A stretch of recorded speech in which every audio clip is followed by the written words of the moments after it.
It is hump day. Not only that, it's Motu Day. And I have a feeling that my shirt is going to tell you my reaction to the film tonight.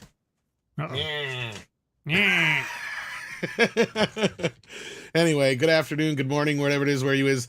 Welcome to Midnight's Edge in the Morning. We do not have an Andre because he is out seeing Motu right now. And tonight at 11 Central, do your calculations to your time period, we will be breaking down Masters of the Universe in our first live review in a long time. That means Andre has to get his ass out of bed to do this tonight for you. The Toronto reviews are in. And? Loved it. They all love it. See, that's the thing, is the critics love it, because guess what? They don't understand what He-Man is, so. Okay. The only thing that's important is it makes money. No prejudging. Well, it doesn't look good so far, but we'll get to that. Well, they found it a campy romp. Yeah, exactly what I wanted to hear. Just exactly what I wanted to hear. Well, I mean, you know, if the producers calculated correctly, then it is what it is, right? Mm-hmm. Oh yeah, this was designed. Scary movie instead of Motu. The moment I can. It's funny you bring that up because, well, welcome to the show, Paul. And how are you doing this morning? Oh, sorry, kind of jumped on things. No, I'm good. I'm just, you know, I got stuff on my mind, but nothing to do with you guys. Oh, hopefully it's nothing serious. Well, my credit card company did not send me the update, so I've got all these services that are suddenly canceling, and I can't. Oh, I wish I had your fucking problems. Okay. Anyway. I'm talking about millions of dollars worth of services I buy each year, and I can't. I know, man, that you never use. No, for my business I do. Yes, for your business you do. I thought you meant like your streaming the world services. Over. Here, I thought you meant like Netflix. And... No, not that. That's all coming through my vast YouTube empire, Cat. Oh yes. Hey, don't laugh. He's got a bigger one than we do. No, I'm aware. Oh, I'm aware. And my co-host this morning, thankfully he's here because I don't know anything about Stargate, and neither does he. Well, I don't know nothing. No, I don't know nothing about no Stargate. Yeah, no, I put a post up yesterday that's still getting a lot of traction of what is effectively a speech of empathy to Stargate SG-1 fans. Several people that I know in real life and online are rabid SG-1 fans, and I watched the show a little bit back in the day.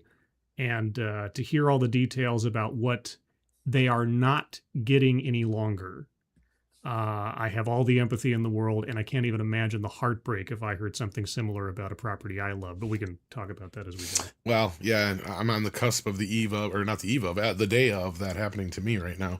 But we also have one more person here to welcome, Chris Brawley from Bleeding Fool. How you doing? I'm doing great.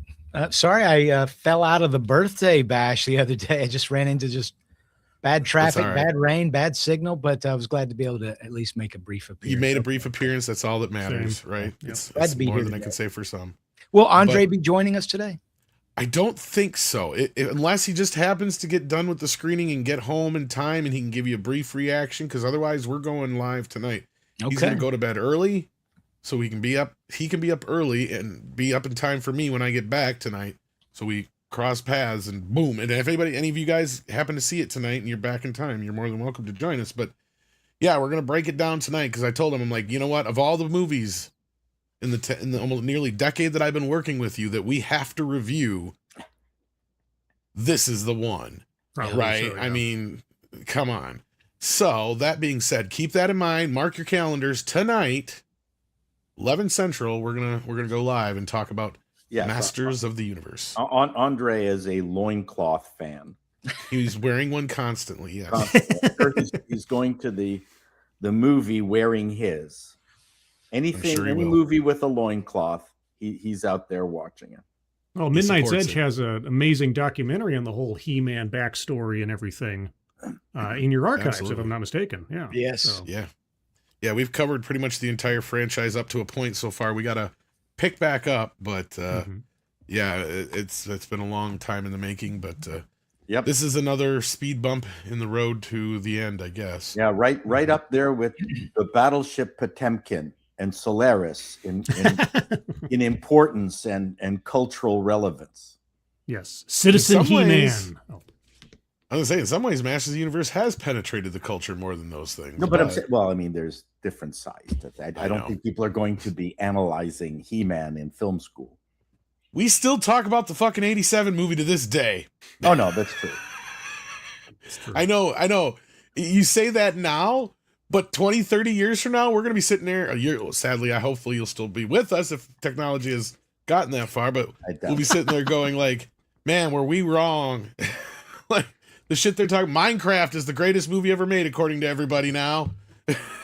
Well, it's 30th anniversary. We're heading into kind of idiocracy.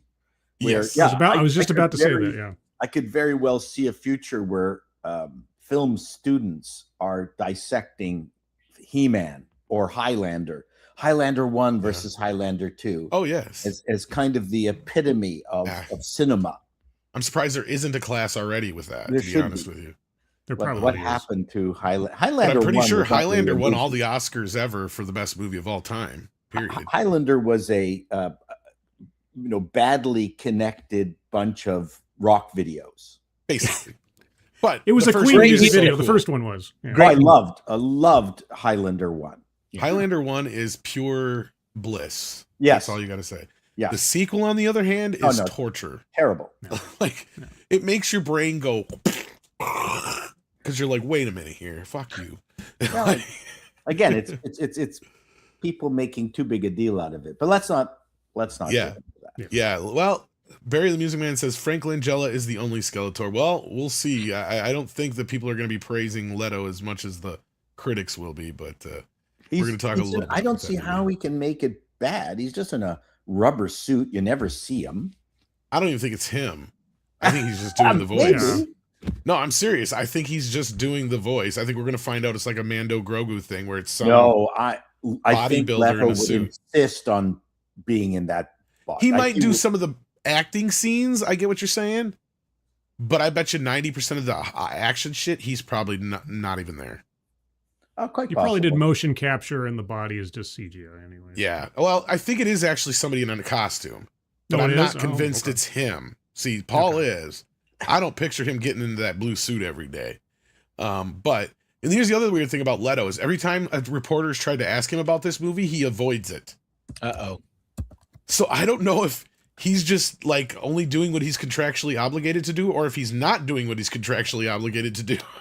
Or he's been warned, hey, just don't ruin the illusion and don't make it political because we don't need that. Honestly, that is probably what happened, because after his last fiasco with Tron, they're probably like, you know what? Just whatever anybody says, just don't answer it. Don't say shit. Don't fucking talk. Don't move. Just stay there until we're done and then move. Because, they hired him before all that nonsense that had gone down. Plus, so. But that being said, let's see what you guys are talking about out in the chat, and then we'll get into the Stargate news here. HyperGuyver2 says, everyone excited for God of War. Where did you get to play as the ancient Norse goddess of, checks notes, foliage? Fuck. Yeah, I saw the trailer for that yesterday at the games showcase, and it looked no pun intended, god awful. Yeah. This is supposed to be a God of War offshoot. It's God of Awful. Yeah, well, so it's not.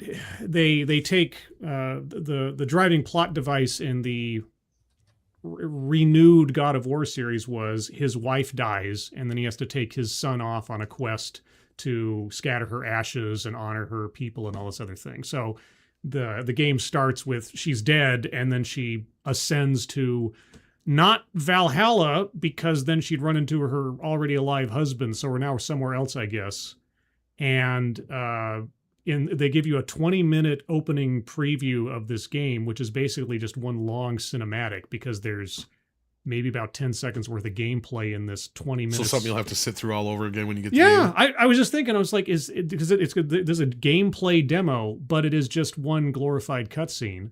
And I was watching with some other friends of mine, and our very first impression was this looks like Forspoken. For those of you that don't know what Forspoken was, it was another girl boss generated fantasy adventure game that completely died entirely. And this looks like that, except it's called God of War, except it has nothing to do with the God of War. She's not the god of anything all that exciting. And yeah, it looks like I've dubbed it War Spoken because it looks like it's going to be absolute garbage. And one of the things was she immediately the thing about God of War is that he always went against established pantheons of gods and goddesses, mostly in Greek mythology and later on in Norse mythology. Right. The creatures he's encountering in this one, I mean, I'm happy to be corrected, but all I saw was let's take Egyptian motifs, let's take Japanese like yokai demons or whatever, and some maybe Indian, as in like Indian inspirations, and just kind of put them in a blender, and it looked ridiculous. And so I don't know. It looks like it's going to be trash. You mean those fuckers that call me every day on my phone constantly? Yeah, telemarketers. Yeah, that's hello. My name is Steve. Like, but, yeah, bullshit. Did you see the Wolverine extended gameplay? No, but I heard about that. Yes. Yeah. Looks good, but I understand there's quite a bit of Sweet Baby ink still in it.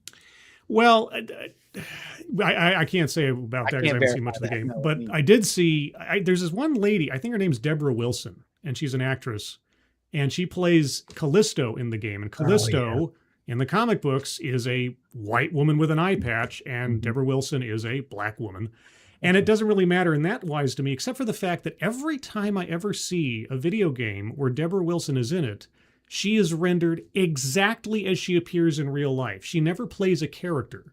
It's always just contractual. Her. Well, that's the thing. I was wondering, is she contracted or is it in her contract that anytime she's in a video game, it has to be a literal representation of her in real life in the game? Because it just seems bizarre to me. I could be mistaken. Sign on for that? Why sign on for that? Why not just grab another actor? No, we want it to look like the comics. Is she like a big game actress or something? I think that's my question. Well, she was in the Jedi. Whatever the most recent Jedi games with the redheaded guy. What's his name? And I think she was in one of the Black Panther games or something. Anyway, every time that I've seen her in any big budget game, she's always rendered exactly as herself. Now I understand that rendering actors as they look as themselves is not uncommon. No, but usually they're established first, like a well-known actor like Schwarzenegger or something. You know what I mean? Like, maybe, otherwise, who gives a shit? You're playing a character. You're hired to do a voice. You're not hired to really play the role usually. Sometimes you can be, but I guess in this case, the only reason I say that or ask that is because are they known amongst the game community? Because I know a lot of the gamers know like the actor who plays like what's this Trevor from Grand Theft Auto, and like because he's very similar to his real life counterpart and stuff like that. There's other people out there that have played roles in these video games and they basically just put them in the video game. Yeah. But like I said, normally they're actors. Right, like they're already well established. Like the guy who played Trevor, I think he was an established actor, at least a character actor and stuff like that. So I don't know. To me, it just seems weird that unless you're famous or well known, because like speaking of Star Wars, that one guy who actually has done other stuff that played him played the character in the Cameron. God, I forget what. You know who I'm talking about, though. Yeah, right? I know. Yeah. He also does a voice in one of the cartoons, I think, too, but. He's one of the people that people have said, why haven't they brought him in to do some stuff for Star Wars? But I keep remembering somebody in the chat will tell me who he is. I forget his name offhand, but yeah. But anyhow, so yeah, God of War. I don't know if they ran out of ideas or something, but just Girl of War, Girl Boss of War. Well, I called it Wife of War. Okay. Well, thank you, Hyper Guyver. Hopefully, you got your $5 worth there. Dark King says the real name is Got a War, and they've just got it wrong. Chudy Gatwa War. Yeah, Chudy Gatwa War. There you go. Dark King says, "What wrong lessons will Hollywood learn from obsession in back rooms?" Here's one: Hollywood will assume that YouTube popularity guarantees box office success. It's funny you mentioned that, Dark King. I was just seeing a story on I think it was Deadline or Variety, where they were just talking about the YouTubers coming out and being successful. Look, I hope that there's a platform and a voice out there, that because that means there's hope for, other voices, and it starts to happen more often. But I don't want to jump on this train yet and say, oh yeah, this is the future, because like I brought up the other day, like, what are the kids from Blair Witch doing nowadays? Right? Like, sometimes these things happen as a flash in the pan, and not everybody's going to be a Markiplier or whatever. Also, okay, a couple things. First of all, one of the things I object to this whole DEI business and multiple ethnic casting is I have to learn names like Trudy Godwin. Okay, first of all, that was never something I wanted to. That I agree with, coming from radio. Okay. Number two is that the difference between the Blair Witch Project thing is that the people who made it really had no audience before it and didn't have an audience afterwards. True. I think the trend is not necessarily YouTubers having success, which is never going to be a guarantee, but we're going to see more YouTubers with an audience attempting it. Sure. That's really the key to this discussion. Well, so the thing was kind of lucky with Markiplier and Obsession and Backroom. Yeah. Backroom. These are all YouTubers, right? Well, there's a difference here. People who have learned their craft. Yeah. On YouTube, not necessarily, but these people, except for Markiplier, did get a bit of a boost from established Hollywood entities, but that doesn't take away from the fact that one of the sayings I've always had for kids who have asked me, how do I become successful? And I've always told people, you've got to become valuable to someone else. That's the key, is that someone's got to be able to look at you and go, I can make money off this person. That's really your job.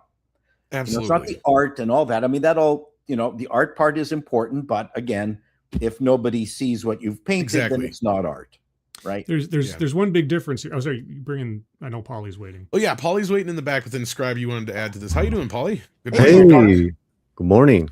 ¿Qué pasó? So, now you're a little longer. There we go. The one exception I'll give you, Paul, is the fact that the difference between Markiplier and Backrooms is that Kane Parsons made a property. He's not a personality. Markiplier is the property. Yep. Kane Parsons created a IP. I compare it, and I realize it's kind of a minor way, but it's sort of like he's the George Lucas to the Backroom Star Wars. That's a good point. So, and something that I wanted to say, I have a limited time, guys, here. What I wanted to make, come back to the Stargate thing, because this ties in. I swear it ties in. Let's jump into that, actually. While we'll come back to the super chats, guys. There's actually a super chat. Okay, well, let's grab that, and as soon as you're done making your points, then go ahead. Okay, so I put a post up yesterday about Stargate. And admittedly, I am not a Stargate fan, not because I hate it or something, but just because I never got into it. But I have many, many friends who are, and rabidly so. And I know this show ended almost 20 years ago, the first series at least. And when I heard months ago that, we're bringing back the entire original creatives to make a new series, a continuation, the promise that they will bring back some of the original actors to replay their roles, I couldn't believe it. I was so happy for the Stargate fans because I'm a fan of things that have been rabidly disappointed in over the years. Oh yeah, this is the point I'm going to make. If you told me that we're going to hire Chuck Dixon to write a Punisher series, we're going to hire Anton Fuqua to direct because he did all the Equalizer stuff in Training Day, I'd be nuts. And then to have it rug pulled at the last second, I'd be heartbroken. And so, as I said on Twitter here, I said, imagine if you took a property that has an established, fervent, dedicated fan base, and you found the creatives that made it what it was, and you just gave them a boost and an opportunity to do more with it, and you just let them do their thing. What an idea. And then Amazon decides, nah, while Backrooms is making bank. It just, they never seem to learn a lesson or understand. Well, there's one difference. Okay. And that is, a couple of major differences. Stargate SG-1 had over 200 episodes over 10 years. Mm-hmm. I watched the show, and towards the end, I think I kept recognizing the same tree in Vancouver. Wait a second. I've seen that tree already maybe 5 times. I mean, like 10 years, man. I mean, it ran its course, and it had Atlantis spin-off, and then another one with Farrar, my good friend Farrar. I mean, I don't know. To me, it's not a huge disappointment. I don't know what kind of plots are left. Oh, well, we'll never know now. Come on, Cheeto. Oh, come on. Yeah, Amazon bought one of the most beloved shows. Amazon bought the IP. They're going to do something. Apparently, it was because the showrunners were wanting to tie it too close to the existing lore, and the C-suite execs were like, "Oh, that's going to have such a narrow appeal." So basically, they want to do a Rings of Stargate power. This is what Amazon wants to do. They want to make it accessible to everybody, not just the fans. And the Star Wars theory make it accessible to a bigger audience, which is that's absolutely the wrong approach. These IPs have to be narrow casted. Yeah. And then why is that important, Cheeto? Because I totally agree with narrow casted. I totally agree with you. And that's the point I wanted to make when I said, "Oh, come on, Cheeto." But go ahead. Why is narrow casting? Because I totally agree with you.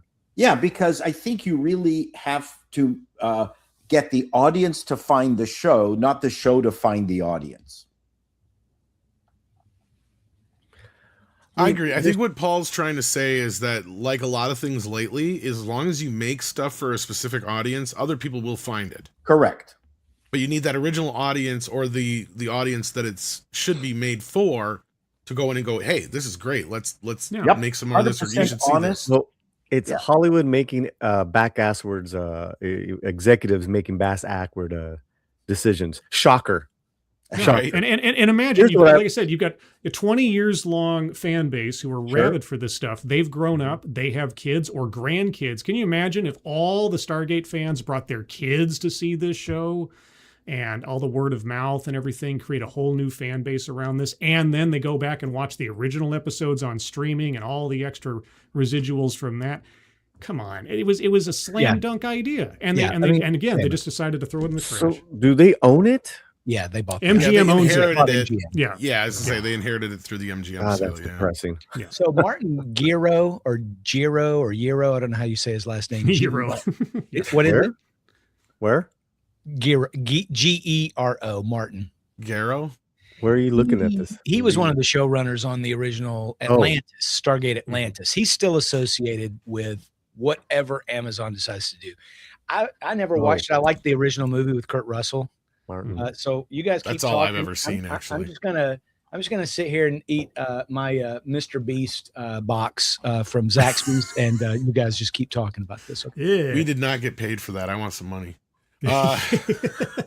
No, like honestly, because like Paul, you said there's like been 200 some shows. Hasn't there also been like 2 or 3 different shows? Like there's Stargate and there was SG-1, Atlantis, and So and Universe with Louis Farrar. Oh yeah, I agree with you guys. That's right. But this is so stupid of Amazon, and this is almost indicative of everything that they've done thus far with everything from MGM. It's like they keep dicking around with Bond. Like we have no real clue what they're doing with Bond yet, but the best we can surmise is it's probably going to be a very femmy young version of Bond. Then we get RoboCop news, and it's like, oh boy, well, what are they going to do to destroy RoboCop now? They did Zorro. And how did that turn out? I didn't catch that. It was fucking great because they let the executive producer alone, and it was really good. But probably because they didn't care, But they didn't give him a second season, and I was like, that's Amazon. I think Stargate was canceled. This is my inside scoop: is that they had stored all the scripts on Blue Origin. Data center backup was on on the Glen Free thing. They just and then all those scripts went up in flames, and That's There it. you go. Done. It's gone. There you go. It's all gone. But yeah, so M. Miller said, let's see here, where'd it go here? I just had it here. Stargate had OG creators on it. New Amazon exec came in with a Kurtzman mentality and killed it. Probably. Yeah, that's what it sounds like. Was there a pilot shot, or it was just nothing? No, they were supposed to start filming, I think, this year, like this fall was when they're supposed to start production. That's the whole thing. And the collateral of this is not just the fact that they, promise something and then deliver. The established fan base is never going to trust them again. Like they probably won't even go anywhere near it. I mean, there's such a campaign online right now between the fans to never even go, to cancel their Amazon subscriptions and so on. But yeah, I may not be a big fan of it, but I do know that it has a big, strong fan base. I wouldn't say big, but a strong fan base, right? Like they're a lot like Star Trek or a lot of these properties. Yeah. It's the show that me and my dad watched together. Yeah. We had that bond. It's like we love these characters, man. And they're not like complex layered. No. It's fun. It's fun. Yeah, I mean, I get the concept. I mean, and it's a fun concept, and it's clearly built for to be expanded in something like a show or several films, because I think that was kind of the original point that what was it, Dean Devlin and Roland Emmerich who came up with it originally, wasn't it? Yeah. Yes. Well, they were hoping to make it into this franchise. Yeah. Yeah, I was going to say, but then they kind of get it yanked away from them in some way, kind of with the way it went. But I don't remember how it all went down. But I don't know much about the franchise, so I'll tell you, the show was better than the movie. That's the thing I keep hearing, right? Like, but I've only seen the movie, and I know of Dean Devlin and Roland Emmerich, and I know their flavor, or whatever you want to call it, right? Like, they know how to deliver this big blockbuster, high concept idea to you, kind of like Michael Bay. There's literally channels like the Orville Nation and Maria where they would have watch parties, Stargate, and so when they'd have what's his name, Mazzoli, Joseph. Because I mean, the movie itself is kind of corny and tongue in cheek. I know that, but like the show, they took it more seriously. It was more like a Star Trek kind of vibe to it. I think I caught maybe 1 or 2 episodes. They have a strong cult following, man. Yeah. I just wish I was a bigger fan so I could speak. I mean, it was kind of sort of cheap in a Xena kind of way, but it was totally. And that's what was part of it was fun. That's actually why it worked, and everyone took their role seriously. And Teal'c had a big stick. Those of us who know who Teal'c is. But I mean, it also comes from a time it feels like we don't get as much anymore, even though we do constantly get spinoffs and stuff. But it almost felt more special that you got a show that was based on a movie that they picked up where the movie left off, was my understanding, right? Yes, and it had its own character. Yeah. And I think that's why it was so endearing. It's like, why would you change that? Well, your Amazon's gonna Amazon, Hollywood. Yeah, but like I said, the worst part is that they came this close to actually fulfilling what any fan would want in this day and age. After the last 10+ years of seeing beloved IPs completely trampled on and overtaken by ideology, you promise that, oh no, this is about as honoring the source material and the fans as you could ask for, and then yoink, like, ugh. Bro, that happens every day in Hollywood. I know, but this is so well. Like, we have hands-on experience with that garbage happening. I know. Well, and that's I'm sorry, go ahead. No, go ahead, finish, Paulie. No, it's just an example of like filming a whole season of a show, and you have a recurring role, and this is going to be huge, and that, and the network like maybe shows an episode or two, and then they just shelve it. Well, look at the lessons that the producers of Cowboy Bebop learned when they did One Piece. People are quite astounded at how did they get One Piece to work when Cowboy Bebop was a disaster. And I'm a huge Cowboy Bebop fan. And boy, did they screw the pooch on the show. Ironically, for those people who are arguing about, changing, individual people, race changing individuals, the one character who was played by, I can't remember the black actor's name, was actually closer to the anime than any of the white people that they had on the show. I mean, that was funny. I mean, so, you know, on one level, we don't care if they get the casting right with interesting actors who can pull off the role and are charismatic. But, you know, John Cho is a small Korean and Cowboy Bebop was a 6'3" Japanese guy. And you went, okay, I'm not buying into this like whatsoever at all. That's actually part of Cowboy Bebop is the lanky nature of the lead character. They did not make that mistake with One Piece. I mean, the characters are so good and so spot on with regards to the anime versions. So they spent their time on that. There's so many things that have to come together to do it right. Right. There has to be a good story, good premise. Then you've got to have good people on both on screen and behind the scenes. And then you've got to have the budget to be able to do it. And you have to have the budget to be able to do it. I mean, there's so many different things that have to come together for this to be right. And even then, somebody might still pull the plug. I remember Sliders there was a lot of talk that Sliders was going to come until the creator passed away from diabetes, but they had everything they needed except they couldn't untangle the rights. The rights were with Sci-Fi Channel. And I mean, there were so many 6 Ways to Sunday with the rights were getting tied up. Then you have JM, is it Mateus that did Babylon 5? I think finally Warner Brothers is going to be pulling that together. But something will happen with Stargate. Going back to go ahead, Paul. I thought you were done. I just want to say something will happen. Let's hope that when it does, all those elements come together well, like what Paul was just saying about One Piece, right?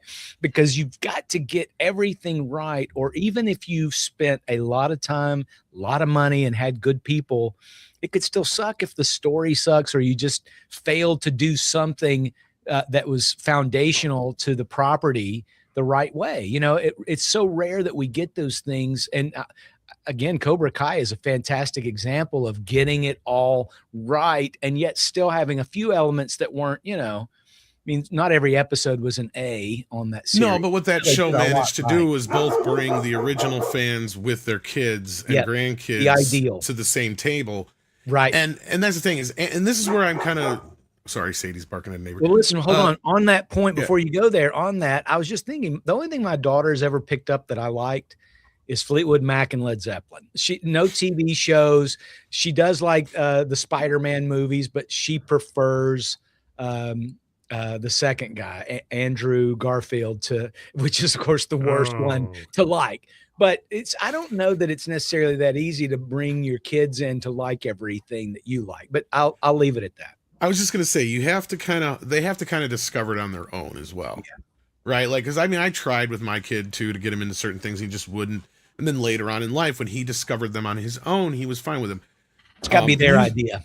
Exactly. Music's a little bit easier cause it's a little more digestible in chunks to where they just kind of hear it, you know, throughout the day or wherever in your life. And then they're like, okay, and they pick up on certain things to where they have to kind of just stumble upon certain things. Cause if they see you watching something, 9 times out of 10, if they see their dad or mom watching something, it's like, oh, that's old and I don't want to get into that. Right. Stargate and Amazon. See, here's the thing with Amazon. I'm not surprised with this. And I agree with Scribe's post completely because we've seen every damn thing Amazon has touched turn to shit. Not one single thing have they done yet. Not one. Whether it was done by them or even purchased, like Coming to America 2, has been any good. Right? Reacher was okay at first. I think Reacher, Terminal List, and Reacher are about those are also produced by. Spider Noir is Sony. Spider Noir is pretty good. I'll give you that. Yeah, but that's also Sony. That's also the same company behind Cobra Kai. So there you go. I didn't like it. You're the one guy who probably didn't like it. I haven't seen it yet. But a couple of episodes are worthless. But yeah, okay. I only saw the first episode. So what I was getting to is Paulie, you wanted to say something, but I've got something. I forgot. It doesn't matter. Add. I'm sorry, Tom. I know Tom was trying to finish his point. No, it's fine. I was just saying because like the same thing we're going through right now with Masters of the Universe. It's the same shit. Like on its surface, it looked like it was going to be cool, and I said that to most people. I'm like, look below the surface, though. We'll find out here in 12 hours what we think about it. But I mean, Stargate is another situation where Amazon screwed the pooch. You guys said it yourself. They had everything in place to make a winning formula. Instead, they wanted to go out of their way to what they saw as bringing in a new audience. But guess what? That new audience doesn't come in unless they discover it. Michael's a great fucking example of that, right? I didn't force Michael onto my kid. I didn't force Michael on anybody's kids. I doubt anybody else did either. But Michael people pick up himself. on. Well, phrasing. I was gonna say, let's not get to that joke yet. But the point is like, look at K-pop, right? Like that K-pop is literally Michael Jackson's the blueprint, and that's what these kids are into. So all you got to do is plug yourself into one thing, and then it eventually leads to another, right? So I can imagine, just like music's with different to digest, though. Like you said, it is. It's very. I said that from the start, right? A lot It's of kids will much easier. A lot of kids have been discovering Michael on exactly TikTok. And I said that it's a lot easier to digest and to inherit music than it is other things. Like, because like even me looking back at watching some of the stuff my dad would watch, I wouldn't watch that as a kid, but I'll watch it now. Like I'll watch a John Wayne movie now, but as a kid, I would turn my nose up at it and walk out the room, right? Because it was boring to me. Like Clint Eastwood movies from the Rockford Files, whatever. Rockford Files, absolutely.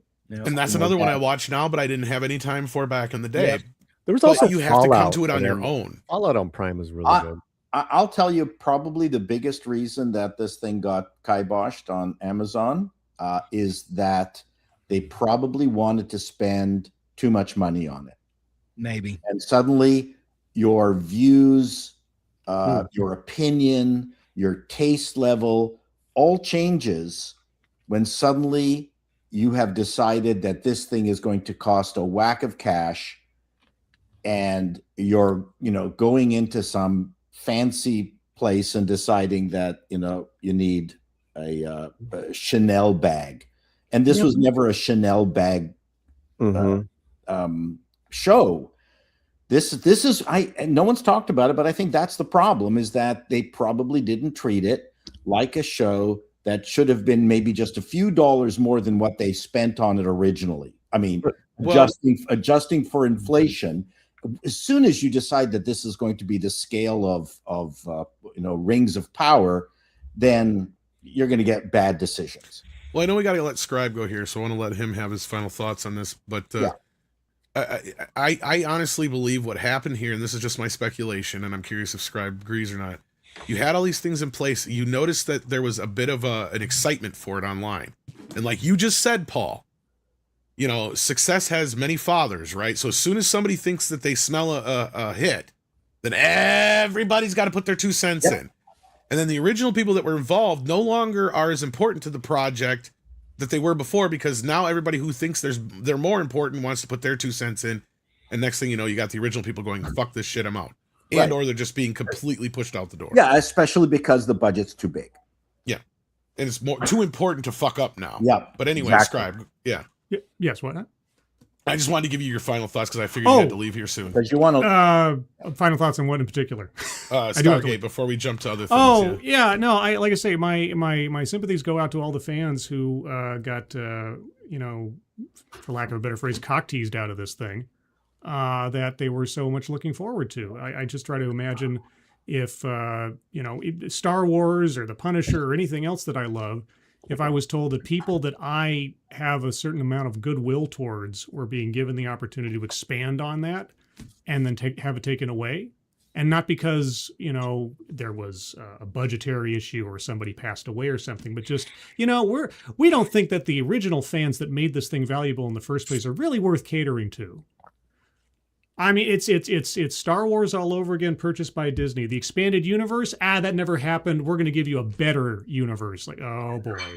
So yeah, my sympathies to Stargate fans. Hopefully, whatever the plans the creators had in store for that show, find a way into anonymous posts online where fans can enjoy that kind of stuff or something. But elsewise, Backrooms was pretty good. I can't say that it's. It overwhelmed me with awesomeness, but I found it very interesting. It was kind of like an extended Twilight Zone or Outer Limits episode, which I really appreciated. But other than that, Spider Noir was really good overall. I appreciated that. Nick Cage was fun, and black and white's the only way to watch it. And other than that, I'm just finishing up Shogun on Hulu. If you never watched Shogun, it's pretty good. It's good. It's really good. Fallout's good. Paulie, I think you mentioned Fallout too. I thought that was good. That's a whole other conversation.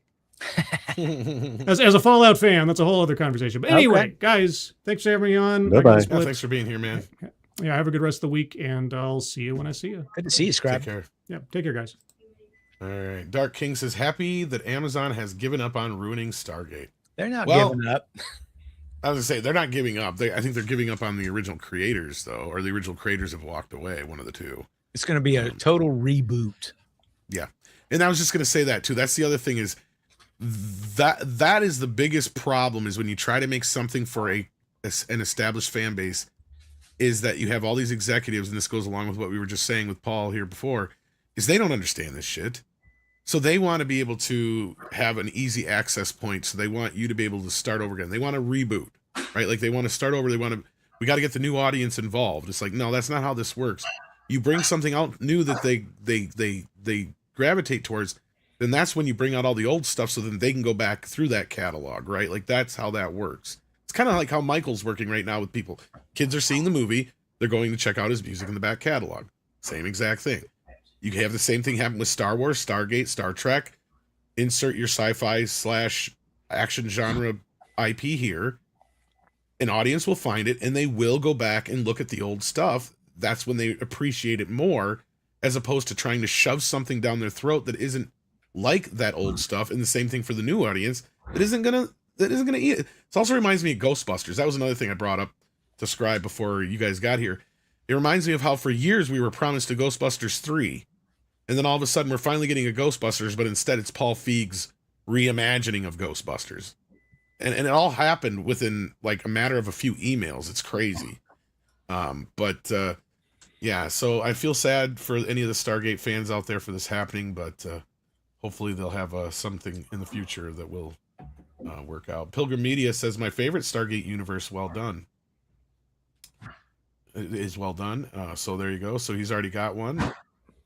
And I think that has everything to do with Stargate so far in the super chat. So is there anything else anybody had to say about Stargate before we move to our next story? Just that Joseph Malozzi, Mm-hmm. one of the guys behind Stargate, one that's part of this thing, he's saying the budget was not the issue. And I was going to say that to Chato. Budget was not the issue. I can tell you that. You get your budgets approved right away. Then you my point is too much budget. And again, budget was not. Oh, okay, fine. I'm just saying that was my feeling, and that was my feeling with you. And then I just saw Mazzoli's post. He's like, budget was not an issue, and he was referring to someone that broke down the issues. Okay, and because you're paying people, you were paying that crew. As soon as that crew made that announcement, was like a year ago, right? Hey, we're back. You're paying those people to work, to write. So, but budgets have been approved for some time. My feeling was that it was political. Like one of those people in the team, or it's too far right of center. That's it. That's it. They don't want that fan base. They don't want that. They want the rings of power. Pride fan base. They want that feeling. That's I'm just theorizing, Chato. I wonder how they feel like that's going to win them friends in the end. I just don't get it. I know, and just kind of it's a rhetorical question. Yeah. But that being said, let's move along here. We got a couple super chats, and then we got one other story I want to get to before we close down. Barry the Music Man sent us in a super sticker. Hopefully you're feeling better, Barry. I know you weren't feeling very well the last time we saw you here, but hopefully you're feeling much better today, and thank you for the support. Dada Miwu, I think I said that right. Dada Miwu says, remember the No Politics channel Flash Saturday?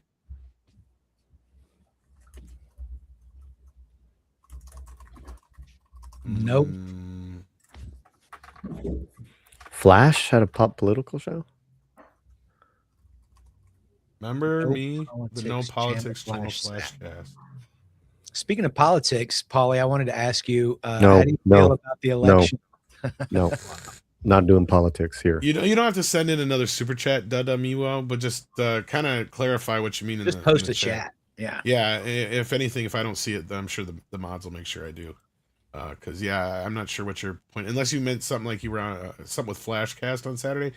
Chances are, I probably wasn't paying attention after we stopped talking about movie stuff. I usually go off and do other things in the background. I'm not even kidding. And then Matt Miller says, after yesterday, canceling pirate content from Prime. Hey, like I said, Amazon has not been our friend. They have yet to really do much personally for me that I've seen, other than shows that they've bought that have been made well enough for an audience to come in. Like, look at Rings of Power, what they did there, and just about everything else that they've had anything to do with. I mean, Project Hail Mary. That was, you got lucky because you had Lord and Miller and Ryan Gosling, who probably had all the Lord power Miller there. Stuff is all not all. I mean, no, but I'm saying you had at least those guys, and there's still people who've read the book will say that. Yeah, that say that it didn't even touch, the book as far as how good it is. But that being said, you had the original creator, you had some very strong directors and producers on board. I mean, that part worked, but yeah, they didn't ring a lot of money in shipping. Amazon has saved me a mint in shipping. I'll give them that. They didn't Rings of Power it, that's for sure. Yeah, no, but that doesn't mean that it's above that one was kind of an exception. I think that Motu is going to be very Rings of Power. There are some exceptions. Yeah, you're right. There are some exceptions. But I think like Motu is going to be another example of where they just don't get the IP. Because the more and more I hear about it, the more and more it's looking like it's exactly what I was afraid it was going to be. But we'll find out here. I am, and we're going to be doing a live. So if you see it, Paul, you're more than welcome to pop in here at 11:05 our time tonight. We're going at my time tonight. Sorry, Central. We're going to be going live with our reaction to the film review. I don't know if it's on here yet. It technically starts tonight in some places, like preview screenings. So right. Otherwise, tomorrow and Friday is where most people. I'm gonna take a look at my local Cineplex. Might do you it really will be Midnight's Edge tonight. It will be. That will be. Then Jeremiah Hembry sends in $10 and says, Paul, did you hear about Kenji Oba passing away? And Tom, what are your thoughts on what we saw with Luther Power Armor look like? What are your thoughts? Okay, so Paul, did you hear about Kenji Oba? I don't know who he is. I'm assuming he's probably either an anime director or something along those lines. Oh, it could be one of the Kamen Riders, characters. Who knows? I don't know. Maybe he was in one of the giant rubber suits attacking. No, he was. He's the guy that starred in Super Sentai, I think. Oh, okay. Okay. Stuntman in Super Sentai, and I don't know him by name. Okay, you'd recognize it. You would definitely recognize it. Yeah, and I may have a lot of bad takes, but I'm always right. That's what on that note about what was the have you seen that Lex Luthor? I did, and I don't think it looks that bad. I think it looks fine. It looks just like it does out of the comics. Looks like a video game. Well, it looks like straight out of the comics or the cartoons or whatever. I'm fine. See, I didn't have. See, here's the thing that's going to be funny about Motu. The movie that everybody wanted Superman to be is what I want Motu to be, and it's not going to be. And everybody's going to be happy that Motu is fun and colorful and all these other weird gay things. Where I'm going to be like, no, it should be dark and brooding and people getting their fucking limbs chopped off and shit. It's fucking Conan meets Star Wars. It's not a gay romp. But yet everybody was like all upset about Superman. I was like, no, I'm fine with Superman because most of my life, Superman has been this, not campy, but lighthearted, gee golly shucks kind of character, and I didn't have that problem with the movie that most people did. I know they wanted the godlike Superman, and I can respect that because that's what I want with He-Man, and we're not going to get that, right? We're getting Bimbo, who's getting led through Eternia by Tila, and he is the worst kept secret because everybody fucking knows he's He-Man but him. To me, that is not He-Man. That is just Barbie in reverse. And that's exactly what we're getting here from it, what it sounds like, because the critics are fucking eating this up. So we should know exactly. It's what they want. It's not what we want. It's what they want. And I guarantee you there's a long speech about how toxic masculinity ruins everything. I'm waiting for it. I hope I'm wrong. I fucking hope I'm wrong. But as far as the Lex Luthor thing, I think it looks fine. That Lex Luthor suit, if you can show it, it's in the private chat. You actually see the actor in the suit walking around. Yeah. I thought it looked pretty good. Fine. Okay. I just want to say that Motu is being shown tonight, but it's at the Winston Churchill Boulevard cinema, which you're all familiar with. Oh, yeah. and all the time. I'm not going to head out to Winston Churchill Boulevard. Okay. Sorry. Okay. Is that like a bad part of town? Is that what you're saying? No, it's fine. It's just farther away than I want to drive. It's too far to drive. Come on. All right. So can you guys see it? I mean, he looks pretty good walking around, considering they're doing it in not CGI. It looks like Buzz Lightyear to me. I mean, a little bit, but I mean that's kind of what the costume looks like. So I mean, I guess I kind of don't have a problem with it. You have the right sound They should effects. save that costume for when Disney or Pixar eventually does a live action Buzz Lightyear. This is Toy Story DC. movie. Yeah. I I saw some people making fun of it. I can see why, but at the end of the day, it looks like he does right out of the comics and cartoon. As long as they add the right sound effects to it, I think it'll be fine. Oh yeah. As long as he's walking around going, stuff like that, I think we'll be fine. We won't notice. Maybe it'll look like shit. Who knows? I mean, the DC universe is looking like it's ready to go off a cliff anyway with Supergirl, but we'll talk about that in a moment because anybody who was hoping that the Snyderverse was coming back, I don't think that's going to happen anytime soon because Zachy Boy is going to be busy. We got John Wayne in here sending in $10 to say the fact that Amazon was involved in the first place was always a bad sign. Honestly, I'm glad the new Stargate series got canceled because Amazon would have eventually ruined it anyway. That's right. Isn't that a terrible place that we're in, though? It's kind of like, well, I sure am sour graping over those grapes because they were going to be sour anyhow. It's like that's kind of where I'm at too with Stargate. It's sad. It's sad, and I'm not mocking people for feeling that way. We've been trained to become so cynical to this. I hope I'm wrong. I do, but I just don't see that happening. And then happy that Amazon is good. We got this one already, but thanks again, Dark King. And then Flying Blonde and Rocket Cycle wants to wish us a good day. Well, good day to you as well. Where you been? And then he was here last time, I think. Okay. And then Valentine Puppy says, fuck Amazon for canceling Stargate and happy birthday, Tom. Well, thank you. It was a couple days ago, but yes.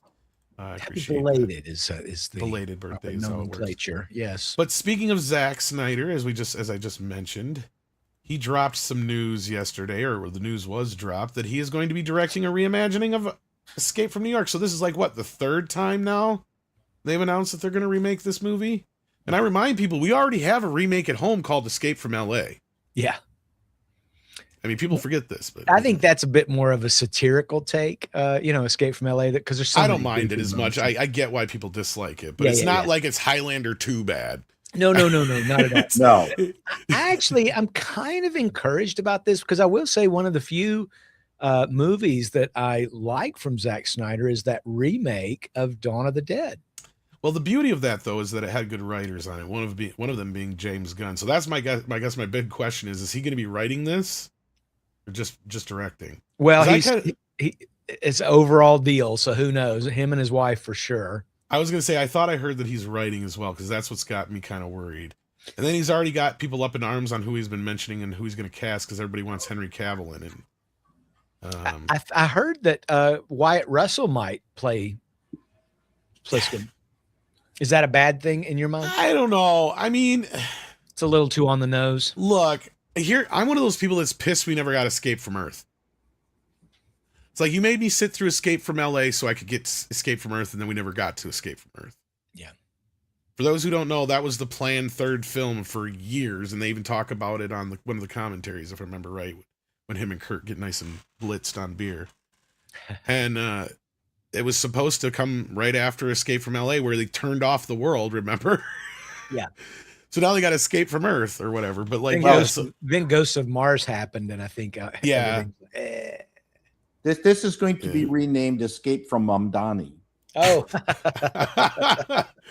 Which would make, I mean, listen, if they turn New York into a communist hellhole, that would make actually some good story that my parents escaped from communism. Why not escape from New York's communism? It's, there's something there. Now, I got to go, gents. Sorry, I have to cut this short. No problem. I can't give you more terrible jokes for the next hour. Well, we appreciate the ones that you were able to bring. Well, you liar, but okay, I'll take it. No, I do. I appreciate them for sure. In fact, I love you so much, Paul. I just put your CDs in cellophane yesterday. That's how much Thank I you. love you. Wow. So there you go. You should have still pissed you didn't autograph anything, but yeah. Oh, I didn't? No. Oh, okay. No, I think I autographed the ones I sent to Mike the Iron Man. Oh, well. You must have, because I didn't get a single autograph. Okay. Are you kidding me? See you later. Bye, everyone. Take care, brother. Check out Paul's channels. There we go. See, how's that? That's great. There we go. All right. So I kind of agree with you. If he's a visionary director, if you give him the right script, but at this point, it's like he's already done. Like, can Zach do anything original? Like, seriously, I mean, is even Sucker Punch technically original? Yeah, right. Like, has he done anything? Anything? Not a single thing that isn't something based on something. Even when he did his Rebel Moon shit, it's like it's Star Wars in space meets Seven Samurai. It's like, motherfucker, Star Wars was already in space, but beyond that, what can you do that's original? Like you just said, his best work, and I'll agree with you, is probably Dawn of the Dead. Yep. Yep. If not maybe 300, but both, and Watchmen, all three of which come from other properties. So yeah, they're adapted. And the same thing here. So okay, maybe and James Gunn, to his credit, he wrote Dawn of the Dead. That's what I said earlier. Yeah, he at least had a few writers. James Gunn, and I can't remember who else wrote with him, but I know that Zach is credited as one of the writers on 300. So, but there's three. Yeah, but what did he write? Yeah, I know, right? And of course, the original story was written by Frank Miller. So, yeah, I don't know who's writing this. Is there any information out there? As I didn't see it through the skimming here. I was trying to find it. I didn't see. They say John Carpenter's actively involved and will serve as executive producer. That's what it says. They say that shit. Yeah. But you know what he says usually? He goes, this is my involvement. I put my hand out and they put a check in it. Right. I cash the check.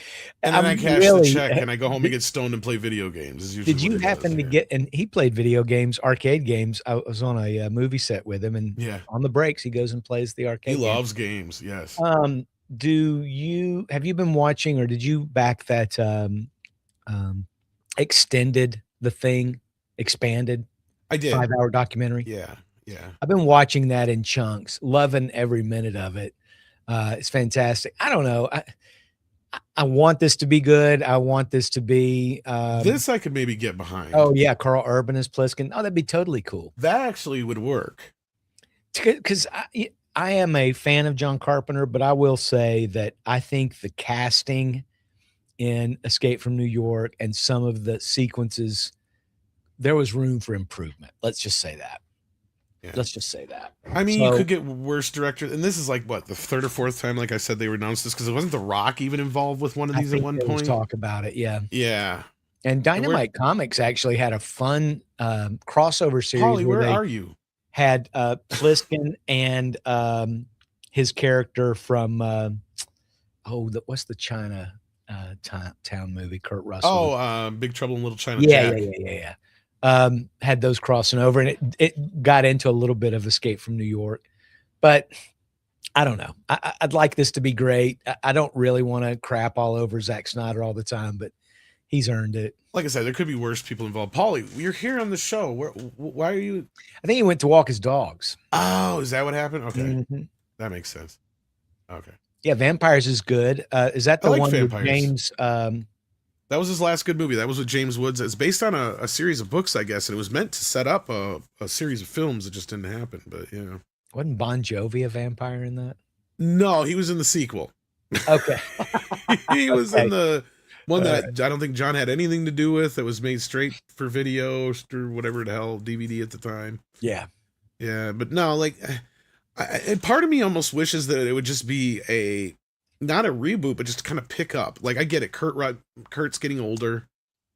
Like, why not just James Bond this? Like I said, I don't have a problem with, casting news and stuff. New person is the role, and just pick up. Yeah. You don't need to redo it. Like, if they're good, I mean, it could be a Carl Urban. Yeah. Carl Urban actually that's actually a very good Wish cast, I think. It is. He's even got kind of like the right face for it too, even. You got to have Kurt make some kind of a cameo. Maybe he's the president or something. The thing with Wyatt stepping into his father's roles too often is just it's going to get too much. You know what I mean? Like, yeah, that's a Monarch series over on Apple. They already kind of shot that wad there, and maybe as a cameo once or twice here and there for something it would work, but he's also getting to the point where he's so old that it's like we already know what Kurt Russell looked like at that age. Right. See, that's the problem I have sometimes when they do that with casting. And that's where I don't always have the problem with the de-aging, even though it looks wonky sometimes, but it's like, look, we already know what they look like. And in this day and age, you could just deep fake them from, like, if you have Al Pacino now, okay, you have just his face from 1986 and plastered on him now. Right. They tried that with The Irishman, though. You remember? Did you watch that? It did, and it worked in some sequences, and others it didn't. When it worked is when they were just kind of more close up and work in the talking. But when it didn't work was when you had to have Robert De Niro, who's 80-some years old, walking around pretending to be in his 50s. Yeah. See, that's when it didn't work. That's when you get a body double in to do the other shots. To me, like, whatever, that's not a big deal. You can work around that. But in this instance, it's either I want to see Kurt come back or just pick up where you left off. I don't need a remake of Escape from New York because Escape from New York is perfect. It doesn't need a remake. Well, and I said that about Dawn of the Dead, and I thought it was brilliantly done. I mean, at the end of the day, it worked. I can see a pool of playing around it, but the problem with Escape from New York is already pretty much a Western plot, right? Because if you notice, most of John Carpenter's films are basically The Searchers or some other Western flipped into a sci-fi or a horror film. So you already have the idea that, because Snake Plissken is basically just playing Kurt Russell, is basically playing like Clint Eastwood in every fucking Man with No Name movie, right? Yeah. So like all these things he's already doing, it is already kind of like a remix of everything else. So when you're going to try and, this is what I've said before about video game movies not working, because you already have things that are already kind of a remix of something else.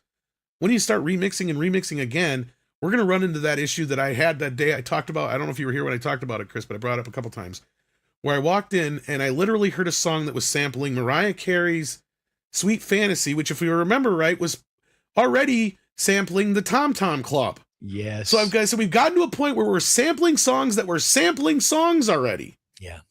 That's kind of where I feel like movies and IPs and video games have kind of gotten when it comes to, like, how much more can you pile on top of it before the original's like so far removed from where you've now come. Like, do these kids even know what the Tom Tom Club song is? No, I bet you they've never heard it. No. But they know the Sweet Fantasy song by Mariah Carey, so they just use that hook, right? Like, and same thing with, like, I thought I heard somebody reuse somebody else's remake of Jack and Diane as their loop, and I'm like, why didn't you just use the original? Like, we've gotten to that point now too, like, whatever. But I remember Sting was talking one time about how he was surprised when Puff Daddy had used a sample of one of his songs. I think it was the Police song, Every Breath You Take. God, he didn't even try. He just ripped it off. Yeah, just totally didn't even try to license it. And he said, you know, Puff Daddy has put my kids through college, but if money is going to be made, they're going to do it. I mean, that's what it is. It's tough sometimes to be a purist or a traditionalist or somebody that has, you know, a bond with some of these IPs and properties. Then when they get made into whatever these ghoulish remakes or rebrands or reunion or whatever, it's tough on us because we have these expectations, just like what you're expecting tonight with Motu. And I hope I'm wrong, but, and again, I'm not against remakes. I'm not against, you know, readaptations or updating stuff. It's just now is not the time. Well, we're so inundated with it. It's just exactly become ubiquitous. It's like, well, what remakes are coming out this month, you know? Yeah.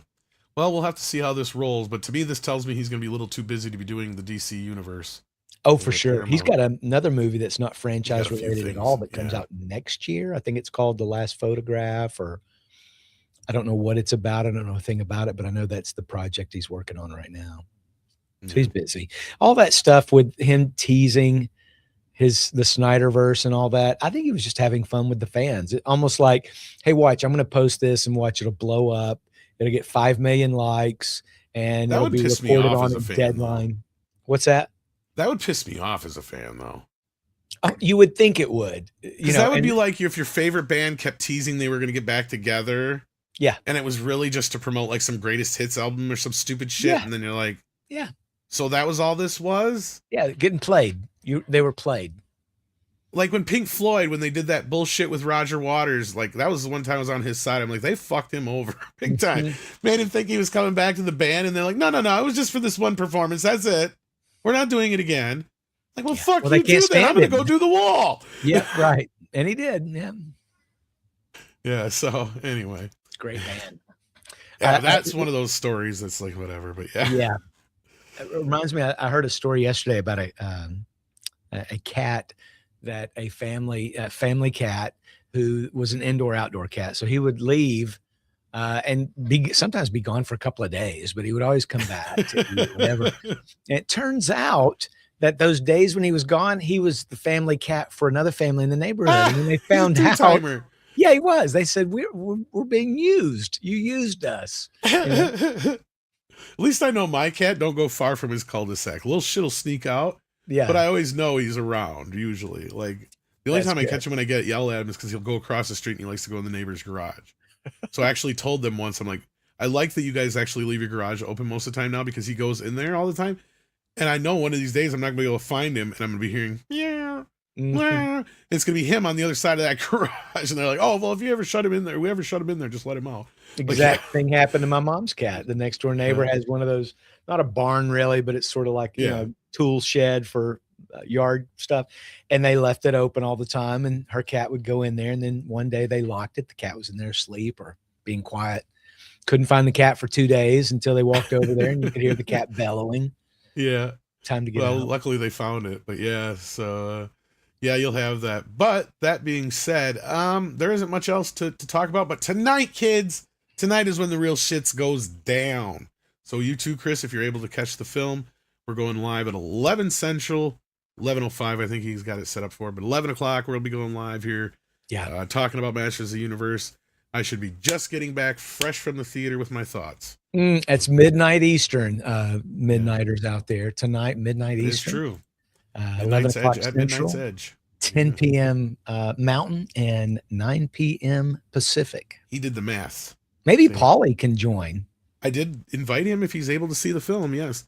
And then All Is Dusty says, just wanted to say rip John Blanche, the creator of grimdark artwork for Warhammer 40K. Oh, sorry. Oh, wow. I did not know this. Yeah, that's too bad. Thank you, All Is Dust 1442. What an appropriate avatar name. Did we ever get an update from that one super chat from earlier? I didn't see anything in the mod group. I did not see that either. Who was that? I'm sorry about that. I couldn't figure out what you meant there about the political thing on Flash.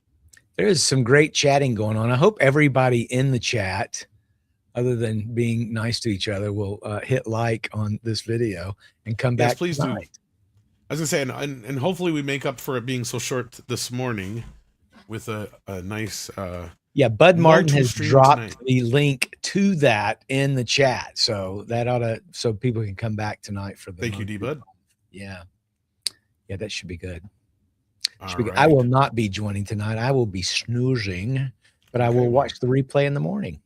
I hope you like it. I actually hope that what you can tell us is the good, the bad, and the ugly, and then tell us if it was stream worthy, Blu-ray worthy, or not worthy.